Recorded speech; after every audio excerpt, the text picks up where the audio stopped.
The tiny red dot danced across the white cotton onesie like a deadly laser pointer, and Clara Matthews's blood turned to ice water in her veins. Through the nursery's floor-to-ceiling windows, Manhattan's skyline glittered 40 stories below. But all Clara could see was that crimson pinprick of light moving steadily toward the baby's chest. Time crystallized into razor-sharp clarity. The sweet scent of baby powder mixing with her own sudden sweat. The soft weight of 3-month-old Alexander Whitmore III in her arms. The almost inaudible whir of something mechanical adjusting in the distance. Her body moved before her mind could catch up. Clara dove toward the marble floor, twisting mid-fall to cushion the baby with her own body as crack! The nursery window exploded in a shower of crystalline death. Glass fragments rained down like deadly confetti as a bullet tore through the space where Alexander's head had been just milliseconds before, embedding itself in the antique rocking chair behind them. Clara's shoulder erupted in white-hot pain as a shard sliced through her uniform, but she didn't let go. Alexander's cries pierced the air, but he was alive. Alive. "Who wants this baby dead?" Clara whispered into the chaos, her voice trembling as sirens began wailing in the distance. But she had no idea that saving Alexander Whitmore III wasn't just an act of heroism. It was her death sentence. Would you risk your life for someone who doesn't even see you? Hit like if you would. 30 minutes earlier. Clara Matthews moved through the Whitmore penthouse like a ghost in designer silence, her footsteps absorbed by Persian rugs worth more than most people's houses. She'd perfected the art of invisibility over her 3 years of employment. Dust the priceless artifacts without touching them wrong, arrange the flowers without bruising a single petal, exist without being noticed. The morning routine was sacred. Polish the Italian marble until it gleamed like black water. Organize Mrs. Whitmore's color-coordinated closet. Check every surface for the microscopic imperfections that would earn her Daniel Cross's disapproving glare. Daniel Cross, head of security. 6'4" of military precision and barely concealed contempt, especially when that contempt was directed at Clara. She felt his pale blue eyes tracking her every movement as she worked, waiting for her to slip up, to prove whatever toxic assumptions lived behind his permanent scowl. But today something was different. As Clara dusted the family photos in the hallway, she caught fragments of Cross's phone conversation from the security office. "Thursday schedule confirmed." His voice was low, cautious. "Window of opportunity between 10:30 and 11. Clara froze, dust cloth suspended mid-stroke. Cross never discussed security details where staff could overhear. His paranoia about information leaks was legendary. "Just make sure you're in position," Cross continued, his tone carrying an urgency Clara had never heard before. "Can't afford any mistakes." The call ended abruptly as Cross noticed Clara in the hallway. His pale blue eyes locked onto hers with laser intensity. "Matthews," his voice cut through the morning quiet like a blade. "Bag check." Clara set down her cleaning supplies and opened her modest purse without protest. She'd done this dance hundreds of times, cross-rifling through her belongings with latex gloves, as if her very touch might contaminate something precious. But today felt different. Today he lingered over everything with unusual thoroughness, his fingers rough and invasive as he examined her phone, her wallet, even her packet of throat lozenges. "You got a problem with security protocols, Matthews?" His Texas drawl made everything sound like an accusation. "No, sir, Mr. Cross." Clara kept her voice level, professional. She couldn't afford to react, couldn't afford to give him ammunition, not when Keisha was so close to her pre-med program. Her younger sister's face flashed through her mind, brilliant, determined Keisha, who'd been accepted to 3 medical schools, but couldn't afford the tuition. Every humiliation Clara endured, every slight she swallowed, was another dollar toward Keisha's dream. One more year of saving Clara had promised on their call last night. One more year, and you'll be Dr. Keisha Matthews. Cross finally closed her purse with unnecessary force, but his expression remained calculating. "Stay out of the family quarters today. Mrs. Whitmore's got important calls." As if Clara didn't already know. As if she hadn't been the one to prepare the secure phone line, to ensure the room was swept for bugs, to anticipate every need before it was voiced. But to Cross, she was just another potential threat in a pretty uniform. What Clara didn't know was that Cross's phone call wasn't about protecting the family. It was about destroying it. The crying started at 10:47 a.m. Alexander's wails echoed through the penthouse like an air raid siren, piercing enough to shatter the carefully maintained calm. Clara paused in her dusting, cloth frozen mid-stroke on a Ming Dynasty vase. In 3 years, she'd never heard the baby cry like this, desperate, inconsolable, as if something was genuinely wrong. Mrs. Whitmore's heels clicked rapidly across the marble, her voice rising with each failed attempt to soothe her son. Shh, shh. Mommy's here, baby. Please, Alexander, please. But Alexander wasn't having it. His cries intensified, echoing off the vaulted ceilings like accusations. Clara found herself moving toward the sound before she could stop herself. Through the doorway, she could see Catherine Whitmore, usually the picture of composed elegance, now disheveled and desperate, bouncing her screaming son with increasing panic. As Clara watched, a chill ran down her spine. Cross's words from earlier echoed in her mind. Window of opportunity between 10:30 and 11. The timing was too perfect. Alexander never cried like this. Catherine never lost her composure. And Cross had known about Mrs. Whitmore's important call scheduled for exactly this time. Mrs. Whitmore? Clara's voice was barely above a whisper. Is everything all right? Catherine spun around, her usually perfect hair falling across her face, her designer blouse wrinkled and damp with tears, the baby's or her own. Clara couldn't tell. I don't know what's wrong with him, Catherine's voice cracked. He won't stop crying. The doctor said he's fine, but he's been like this for an hour, and I have this call, this crucial call with the board, and... The phone rang, sharp, insistent. Catherine's face went white. That's them. That's the hostile takeover vote. If I miss this call... She looked at Alexander, then at Clara, something desperate and impossible forming in her eyes. Clara's mind raced. A hostile takeover. Millions, no billions, of dollars at stake, and Cross had somehow known the exact timing of this crisis. But what happened next would prove that some conspiracies are bigger than anyone could imagine. Clara, Catherine's voice was barely controlled panic. Would you hold him? Just for 15 minutes while I take this call? Time stopped. In 3 years of employment, Clara had never been trusted with anything more valuable than a crystal glass. She'd watched Alexander from doorways, admired his tiny fingers and perfect features from across rooms, but she'd never been deemed worthy of actual contact. Now Catherine Whitmore, heir to pharmaceutical billions, society page regular, woman who'd never spoken Clara's first name before today, was extending her most precious possession toward a woman her head of security considered a potential threat. Mrs. Whitmore, are you sure? Mr. Cross said. Forget Daniel Cross. Catherine's voice carried an authority Clara had never heard before. I'm asking you. Clara's hands trembled as she accepted Alexander's small weight. He was heavier than she'd expected, more solid, more real. The moment he settled against her chest, something miraculous happened. The crying stopped. Alexander's tiny fist uncurled against Clara's uniform, his breathing slowing to peaceful rhythm. His dark eyes, the same shade as his father's, gazed up at her with curious calm, as if he'd been waiting his whole life for this exact moment. Oh my God, Catherine breathed. He's never... How did you... The phone rang again, more insistent this time. I have to take this, Catherine said, already moving toward her study. 15 minutes. Thank you, Clara, thank you. Alone with Alexander, Clara felt something shift in her chest. This wasn't just a job anymore. This tiny human, this innocent life, trusted her completely. His fingers wrapped around her thumb with surprising strength, and she found herself smiling for the first time in months. But as she swayed gently by the window, Cross's mysterious phone call haunted her thoughts. Window of opportunity. The phrase had a sinister edge now, especially with Alexander in her arms and the city sprawling 40 stories below. Hey there, little prince, she whispered. You just needed someone who understands, didn't you?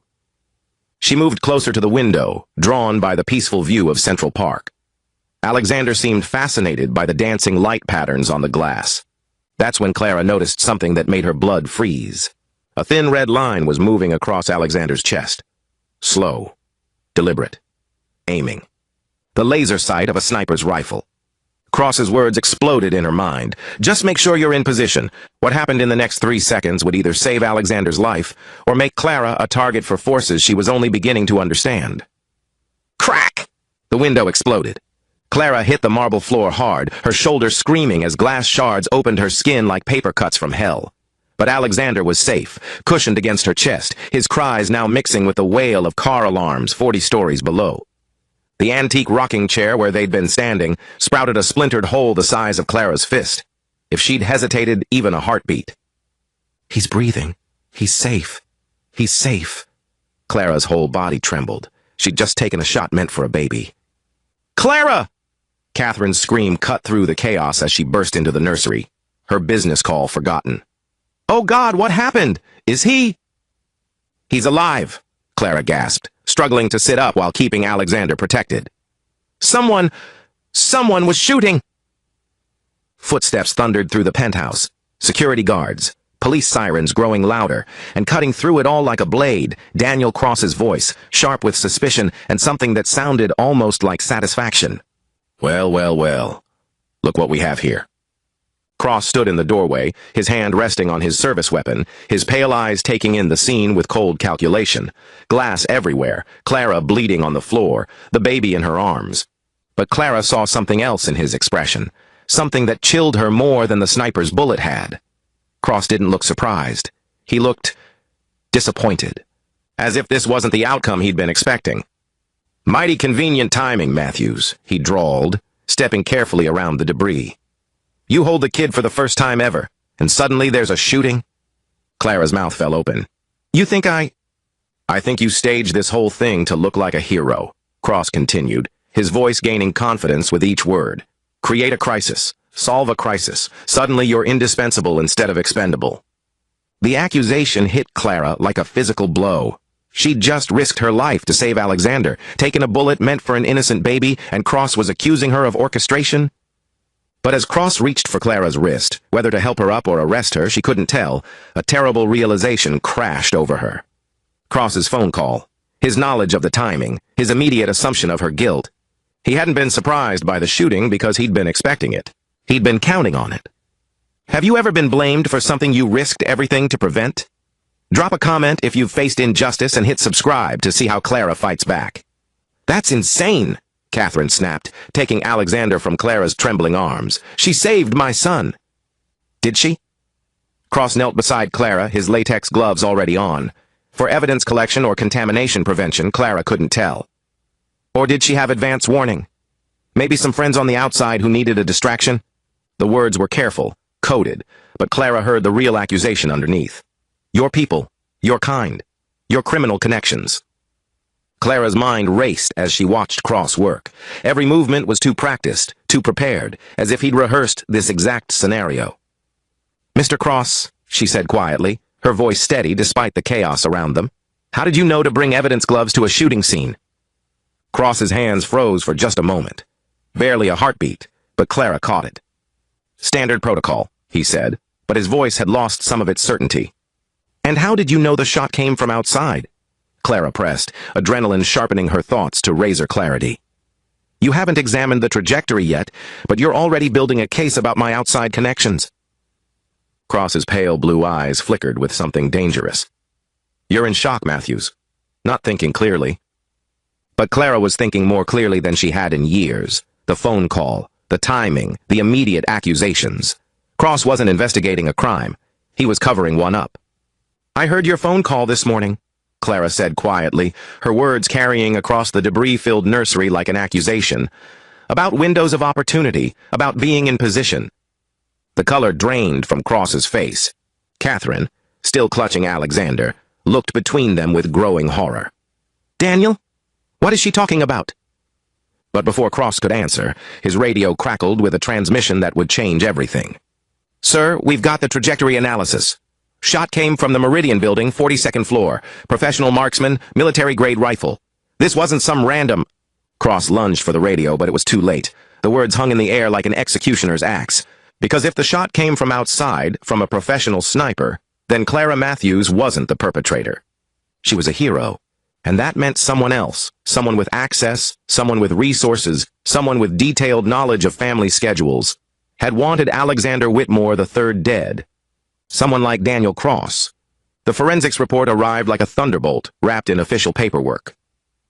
External sniper confirmed. Detective Rodriguez read from her tablet, her voice cutting through the penthouse's shocked silence. Trajectory analysis shows the shot originated from the Meridian building's 42nd floor. Professional marksman, based on distance and wind calculation. Cross's jaw worked like he was chewing glass. Around the room, other security personnel exchanged glances, some surprised, others embarrassed by their initial assumptions. Furthermore, Rodriguez continued, building security footage shows Ms. Matthews' response time was consistent with someone reacting to an immediate threat, not someone with advanced knowledge. Clara sat on the white leather sofa, a paramedic carefully cleaning the glass cuts on her shoulder, while Catherine Whitmore, heir to billions, personally brought her tea with shaking hands. "I owe you an apology," Catherine said quietly, her voice thick with emotion. "And more than that, I owe you everything. Without your quick thinking—" She didn't need to finish. They all knew. Without Clara's split-second reaction, Alexander would be dead. But Detective Rodriguez wasn't finished. She turned to Cross with the cold precision of someone who'd seen this pattern before. "Mr. Cross, I'm going to need to examine your phone records from this morning. Standard procedure in cases involving professional snipers. We look for any communications that might have provided the shooter with inside information." The request hung in the air like a death sentence. Cross's face went from pale to ashen. That's confidential security information. You'll need warrants." "Actually," Rodriguez smiled grimly, "when there's attempted murder of a minor involved, and when the head of security seems to have unusually detailed knowledge about the attack methodology, we can examine communications immediately under emergency protocols." She gestured to two uniformed officers who stepped forward with practiced efficiency. "Daniel Cross, I'm placing you under arrest for conspiracy to commit murder, providing material support to a terrorist act, and corruption of security protocols. You have the right to remain silent." As the handcuffs clicked around Cross's wrists, Clara felt something she hadn't experienced in 3 years of employment: complete validation. But deep down, she knew this wasn't over. Someone else had pulled the strings. Cross's arrest was just the beginning, because the investigation would reveal that this conspiracy reached far beyond one corrupt security guard. It reached into the highest levels of corporate power, where someone had been willing to murder a baby for control of a $12 billion empire. The first crack in the conspiracy appeared in a parking garage receipt. Detective Rodriguez found it 3 days later, and Richard Whitmore called an emergency family meeting to discuss what the evidence revealed about the scope of the threat they'd faced. "Clara," Richard said, his voice carrying both professional authority and genuine warmth, "I want you to hear this directly from us. What you prevented wasn't just an attack on our son. It was an attempt to destroy our entire company." He pulled out a manila folder, its contents representing weeks of FBI investigation. "The man who hired the sniper wasn't some random criminal. It was Harold Stenton, our senior vice president of global operations. He's been quietly buying up shares through shell companies for months." Catherine shifted Alexander in her arms, her face pale with the magnitude of what they'd discovered. If Alexander had died, Harold would have gained controlling interest in Whitmore Pharmaceuticals through the family trust, 51% of voting shares. "Worth $12 billion, Richard added grimly. "Harold paid a professional sniper $200,000 to kill our son, then planned to frame you as the inside conspirator. He would have gained control of our pharmaceutical empire while you spent your life in prison for a murder you tried to prevent." Clara felt the room spinning around her. But how did Cross fit into this? "Harold recruited him 18 months ago," Rodriguez explained, joining the family meeting with official updates. "Promised him a senior position in the new corporate structure once he gained control. Cross's job was to provide intelligence about family schedules, security protocols, and, most importantly, identify a suitable scapegoat." She pulled out a photograph, a distinguished-looking man in his 50s, silver-haired and expensively dressed. "Harold Stenton spent months studying you, Clara. Your work schedule, your financial situation, your sister's medical school applications.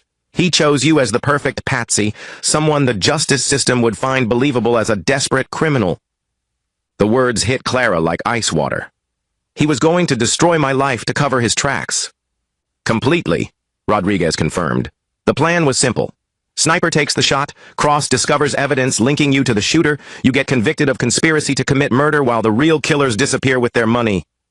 Richard leaned forward, his expression carrying both admiration and fierce protectiveness. "But they made one crucial mistake. They underestimated you. They planned for a scapegoat, but they got a hero instead." Clara stared at Harold Stenton's photograph, remembering glimpses of him at company events. Always watching, always calculating, always planning. "This is why you're under federal protection. Rodriguez continued. Stenton still has resources, still has connections. But Clara had survived the impossible once already. She was ready to face whatever came next. The FBI raid went down at 5:47 a.m. with the precision of a surgical strike. Clara watched from the safety of a federal safe house as news helicopters captured footage of Harold Stenton being led from his Park Avenue penthouse in handcuffs, his silver hair disheveled, his $1,000 suit wrinkled from the arrest. The man who'd ordered the murder of a 3-month-old baby looked exactly like what he was, a cornered predator, dangerous even in defeat. Marcus Santos, the professional sniper, had tried to run. The news footage showed his rental car upside down in a Pennsylvania cornfield, state troopers standing over his prone form while paramedics checked his vitals. He'd survived a stand trial, but he'd never walk normally again. "It's over," Detective Rodriguez said, settling into the chair beside Clara with 2 cups of coffee that smelled like salvation. "Bank records, recorded conversations, video evidence, witness testimony. The prosecution says it's the most airtight conspiracy case they've seen in 20 years. Clara wrapped her hands around the warm mug, trying to process the magnitude of what had been at stake. "And Alexander?" "Safe. Richard Whitmore hired a new security team. Former Secret Service agents who specialize in protecting high-value targets. That baby's going to be the most protected infant in Manhattan." Rodriguez pulled out her tablet, showing Clara news coverage from around the world. "But there's something else you need to know. Your story hasn't just gone viral. It's changed how people think about heroism, about racial profiling, about the assumptions we make based on someone's job or appearance." The headlines scrolled past. "Invisible Hero: How One Woman's Courage Exposed Corporate Conspiracy." From Maid to Guardian Angel, the Clara Matthews story. Hero Maid trends worldwide as America reckons with prejudice. "You've become a symbol, Clara," Rodriguez said gently. "People around the world are sharing their own stories of being underestimated, overlooked, assumed to be threats instead of protectors. But the most important change was yet to come. 6 months later, "We failed you," Richard Whitmore said simply, his billion-dollar empire forgotten as he looked Clara in the eyes with genuine shame. "For 3 years, we let Daniel Cross treat you with suspicion and disrespect. We let him search your belongings, question your integrity, and make you feel like a criminal in your workplace." Catherine shifted Alexander in her arms. He was bigger now, more alert, and his eyes seemed to track Clara's every movement with recognition and trust. "We were so focused on protecting ourselves from outside threats that we ignored the real threat. The prejudice and corruption within our own security team," Catherine continued, tears flowing freely down her cheeks. Clara felt something loosening in her chest, a knot of resentment and hurt she'd carried for so long she'd forgotten it was there. "You couldn't have known," she said quietly. "We should have known," Richard replied firmly. "We should have seen how Cross treated you. We should have questioned his assumptions. We should have recognized your intelligence, your integrity, your worth." He pulled out an envelope, not a paycheck or a severance package, but something else entirely. "Clara, we'd like to offer you a position as Director of Personal Security for our family. Full tactical training, competitive salary, and most importantly, the respect and trust you've earned." The offer hung in the air like a revelation. Clara Matthews, who'd spent 3 years being treated as a potential threat, was being asked to become the family's primary protector. "The salary is $300,000 annually," Catherine added quietly. "Plus benefits, plus educational support for your sister's medical school." Clara's breath caught. $300,000. Enough to put Keisha through medical school twice over. Enough to transform both their lives forever. But more than the money, it was the recognition. The acknowledgement that she was capable, trustworthy, worthy of the family's complete faith. Alexander made a soft cooing sound and reached toward Clara with chubby fingers, and she smiled down at him. "I think he remembers who saved his life," Catherine said softly. As Clara looked at the envelope in her hands, she thought about the girl she'd been 3 years ago. Invisible, underestimated, working double shifts to chase dreams that seemed impossibly distant. And she thought about the woman she was now, a woman whose quick thinking had saved a life, whose testimony had exposed corruption, whose story was inspiring millions of people around the world to see past their assumptions. "Yes," she said simply. "I'd be honored to protect your family." 1 year later, Clara Matthews stood before a packed auditorium at Columbia University, her tactical gear replaced by a crisp business suit, her posture radiating the quiet confidence of someone who'd survived the unthinkable and emerged stronger. Racial profiling isn't just wrong, she told the audience of law enforcement officials, corporate executives, and civil rights advocates. It's dangerous. When we judge people by their appearance instead of their character, we don't just commit a moral failing, we commit a tactical failure. Applause thundered through the auditorium as Clara concluded her speech. But her attention was focused on the back row, where a familiar face beamed with pride. Dr. Keisha Matthews, first-year medical student, future pediatric surgeon, and Clara's greatest achievement, wiped tears from her eyes as she applauded her sister's transformation from invisible maid to national advocate. After the speech, Clara checked her phone, a text from Catherine Whitmore. "Alexander is walking now. Thanks to you, we got to see him take his first steps." Clara smiled, pocketing the phone as she prepared for the next part of her day, a congressional hearing on workplace discrimination, where her testimony would help shape federal policy for years to come. She thought about the morning 18 months ago when she'd been just another face in a uniform, enduring searches and suspicion while dreaming of something better for her sister. Now she was living proof that heroism comes in all colors, all backgrounds, all uniforms, that the person society overlooks might be the one who saves everything that matters.